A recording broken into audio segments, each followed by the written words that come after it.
Kenapa saya katakan salah? Kalau cinta itu dari mata turun ke hati, berarti kalian semua tidak akan pernah cinta kepada Allah. Kenapa? Karena matamu tidak pernah melihat Allah. Kalau cinta itu dari mata turun ke hati, berarti kamu tidak akan pernah cinta dengan Rasulullah. Kenapa? Karena matamu tidak pernah melihat Rasulullah.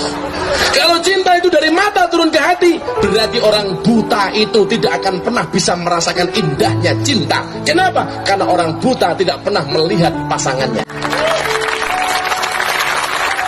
Maka yang benar itu cinta dari hati naik ke mata.